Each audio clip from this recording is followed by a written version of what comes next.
So hello everyone, I hope कि आप सब बहुत अच्छे होंगे और आपने इसका पार्ट 2 भी देख लिया होगा। आज की इस वीडियो में हम अपने पार्ट 3 को कंप्लीट करने वाले हैं, जिसमें हम पढ़ेंगे positive versus normative economics. Normative you can say negative, है ना। सो होप कि आपको पिछले में माइक्रो और मैक्रो इकोनॉमिक्स क्या होती है और क्या डिफरेंस है उनके बीच में समझ आ गया होगा। सो ये हम वीडियो बना रहे हैं NIOS के बच्चों के लिए जो क्लास 10th के हैं। सो होप सो कि आप सबको इसको समझने में मज़ा आ रहा होगा और आपको समझ आ रहा होगा, आपको कोई दिक्कत नहीं हो रही होगी, होप सो। सो आज की वीडियो में हम अपने इस टॉपिक को कवर करने वाले हैं। और अगर आप इस चैनल पे नए हैं तो इस चैनल को सब्सक्राइब भी कर देना, ठीक है। और वीडियो पसंद आए तो लाइक भी कर देना, ठीक है। तो चलिए अब हम अपने नेक्स्ट टॉपिक को स्टार्ट करते हैं, जो हमारा चैप्टर 1 में है। अगर आपको कोई डाउट होता है तो आप कमेंट सेक्शन में पूछ सकते हैं।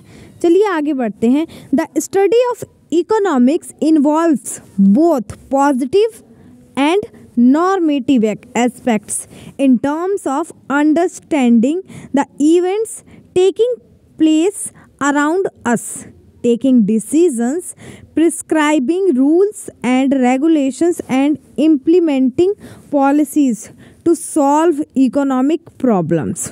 Positive economics talks about what is, मतलब क्या है। जो पॉजिटिव इकोनॉमिक है वो इस पे ध्यान देती है कि क्या है, like what is, whereas normative economics talks about what ought to be, ठीक है, और what should be, मतलब क्या होना चाहिए। नॉर्मेटिव इकोनॉमिक ये कहती है, जबकि पॉजिटिव कहती है what is, क्या है, और नॉर्मेटिव इकोनॉमिक कहती है क्या होना चाहिए, what should be. Positive economics talks about the things happening और might happen in the economic world, और normative economic gives value judgement about things and tells us to what should have happened. Consider the following statement. Hope so कि आपको समझ में आ रहा होगा। India's population have crossed 100 crore mark. India is the second largest populated country in the world. India should not allow its population to grow so fast. It must control its population, है ना। Statement first. Describe a phenomenon which is happening. जो हो रहा है, 100 करोड़ से ज़्यादा आबादी बढ़ गई, ये क्या है, हो रहा है। This is a positive statement, कह सकते हैं हम कि ये स्टेटमेंट पॉजिटिव है। नेक्स्ट देखते हैं स्टेटमेंट सेकंड जो है, गिव्स अ वैल्यू जजमेंट। क्या करता है, gives a value judgment on India's population, on India's population. This is a normative statement, क्या कि अपनी आबादी, अपनी पॉपुलेशन को हमें कंट्रोल करना चाहिए इंडिया को, तो ये क्या है, ये नॉर्मेटिव है। Now consider another set of statement given below, और स्टेटमेंट को देखते हैं।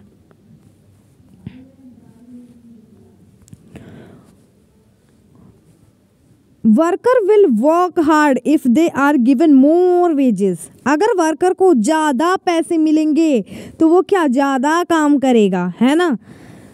ऐसे फोर्थ क्या है, factory should increase the wages rate of workers to provide justice for hard work. Factories should increase the wages, factory को wages increase करने चाहिए, किसके लिए, वर्कर्स के लिए, जो जस्टिफाइड है और कहे जस्टिफाई करे उनके हार्ड वर्क को।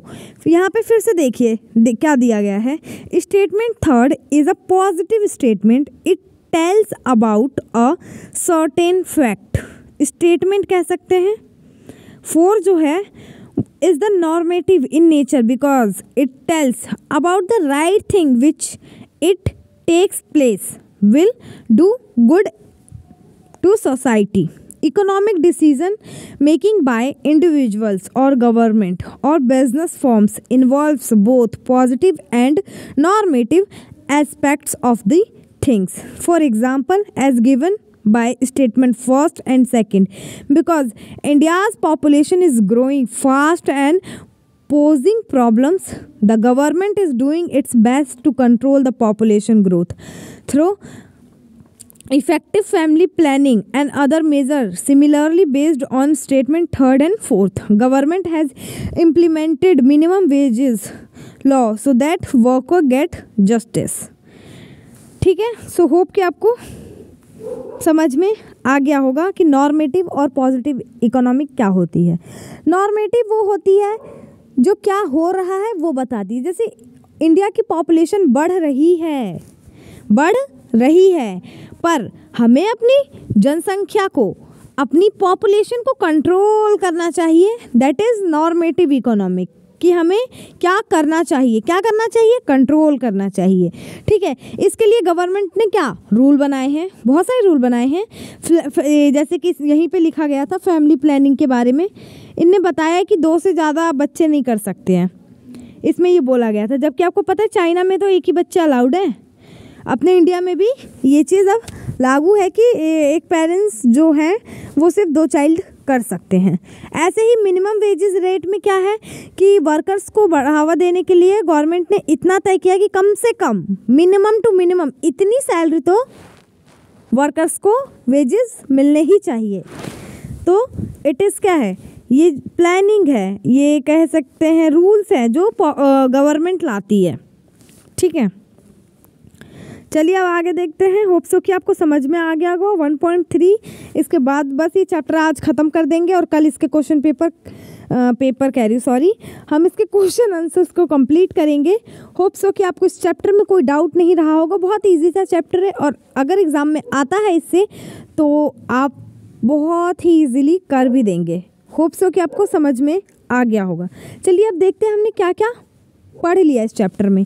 Economic as a subject matter of social science has been treated as a science of wealth, welfare, scarcity and choice और growth and development and sustainable development. Micro economics and macro economics are 2 important branches. इसके बारे में हमें पता चल गया of economics, इसके बारे में पता चल गया माइक्रो इकोनॉमिक्स क्या है और मैक्रो इकोनॉमिक्स क्या है। Micro economics deals with the economics, micro economics deals with the economics decision making by individual and institution, ये भी हमें पता चल गया।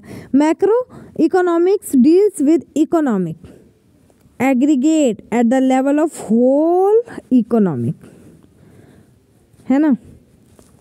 आगे देखते हैं। Economic facts and figures are called positive economic, जो हो रहा है, जो फैक्ट है उसको हम पॉजिटिव इकोनॉमिक कहेंगे। Normative economics deals with what out throw to be, या कहे व्हाट, एक word should, what should to be. Okay, so hope कि आपको सब कुछ समझ में आ गया होगा।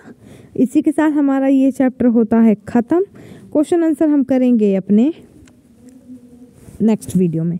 अभी के लिए इतना ही। Bye bye, take care.